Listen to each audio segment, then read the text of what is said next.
At Astrodome. Let's send you over to Peaches Abirin.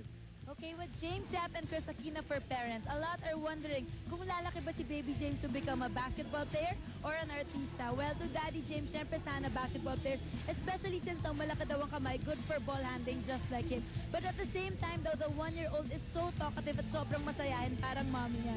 So, but whatever daw Baby James chooses, syempre supporta lang si Daddy James, guys. Pwede naman pareho.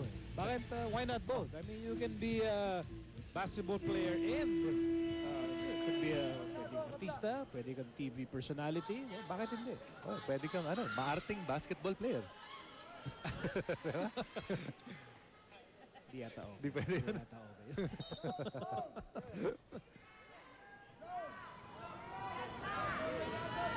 Coming off a talk and text timeout, 3:02 to go in the second quarter. Here's Cardona.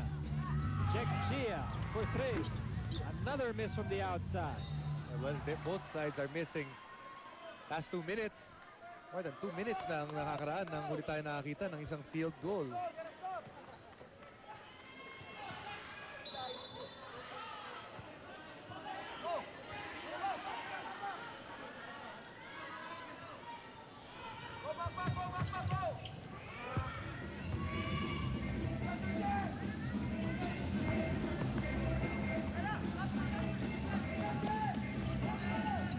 Here's Raimundo in that matchup against Terrence Leather. Raimundo fires. Awkward looking shot para kay Kirby.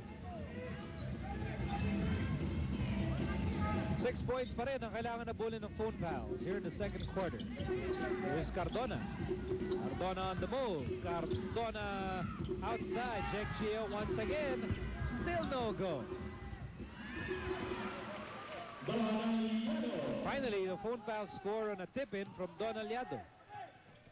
But it's been getting sloppy for both sides. It's become a defensive struggle, defensive ball game.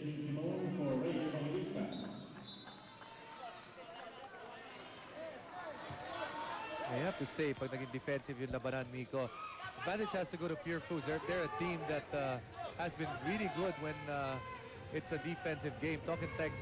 Running line pag nagiging high scoring yung laro. Akala ko Celtics. Ralimi scores inside. First 2 points of Ralimi since the opening quarter. He has 12. Balik na naman sa anim ang kailangan habulin ng phone pass. Good job by Pure Foods. What they're doing now, they're going to play zone defense. Why? Because Talk and Text can't make a basket from the outside, but they raise that thought because Mac makes a three. TM3 for Mac Cardona. Cutting down the deficit to 3. James Yap is hijacked near the basket. He will take 2. Number 24, Jack Gia. That is his first personal. First personal laban kay Gia. 2 free throws for the man with a million moves. Counter adjustment right now mangyayari para sa Talk and Text. Nakita nila Pure Foods playing that zone defense. They're gonna bring back Renren Ritualo to make sure that Pure Foods gets away from that zone. And if they do stay in that zone, laking problema yan pag nandyan si Renren.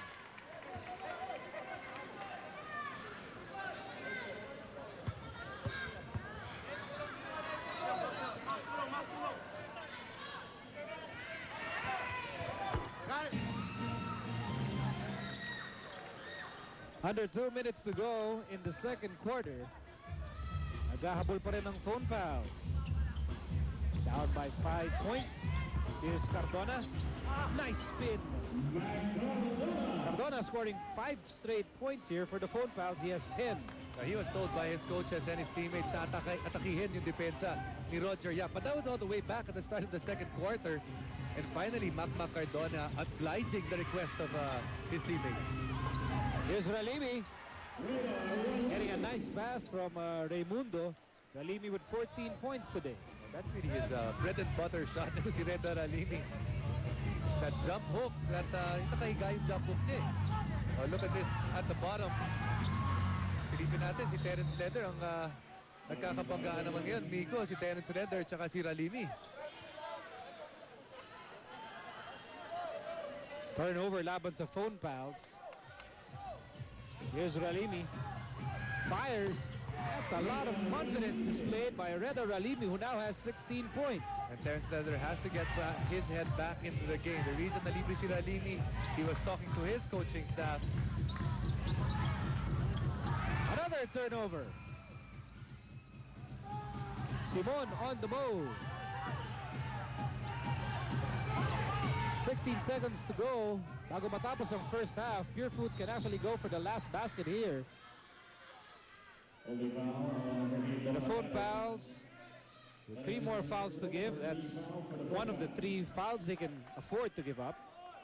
You know, when you have fouls to give, you're taught to give up those fouls. But when the player is not attacking yet, there's really no point to give up that foul at nasasayang yung opportunity.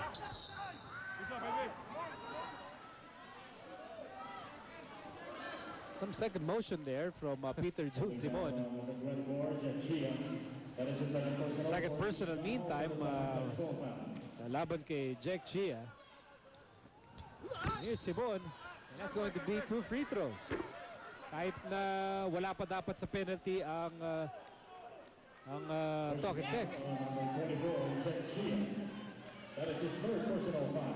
15 foul for the third foul. And Miko, I felt it all started when they gave up that foul too early. 12.8 seconds to go. I believe Peter June Simon had his back to the basket and he was at the half-court line. Na-realize ngayon ng Pure Foods na magpa-foul itong talk and text. And from that point on, they became more aggressive. And that's why they're getting free throws, even if talk and text had 3 early fouls to give.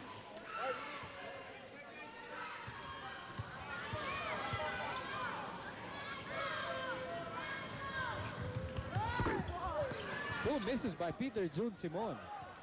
Pagkakataon para sa talk and text. 2 seconds to go. Alapag misses the layup. And they're not gonna... The Pure Foods is gonna be upset with this. Pakiramdam nila, nasabitan. Ito si James Yap. James Yap, who was holding on to his nose. Art Herrera going over the scorer's table.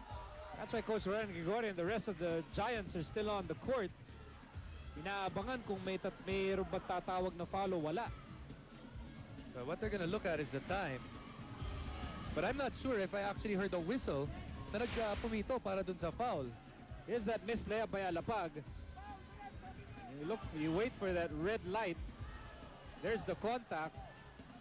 Yeah, but the question is, was there actually a whistle that was blown? Because I don't know if I heard a whistle. Regardless if it came on time, ang tanong, kung pumito ba ang referee?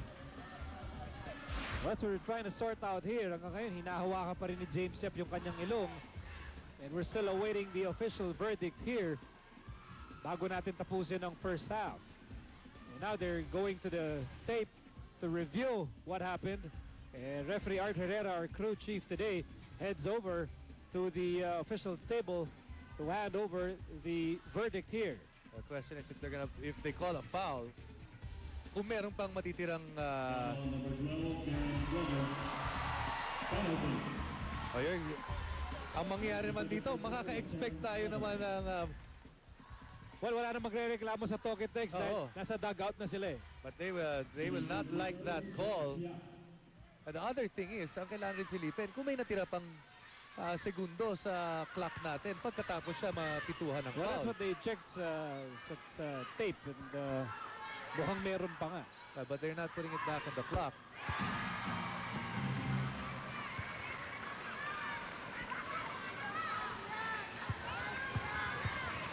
Well, tanging yung PT na lang ng Togetex ang naiwan doon sa bench. And eto na, papasok na si Coach Chot Reyes. And right now, Well, there's Chot talking with referee Garchi Ferrer.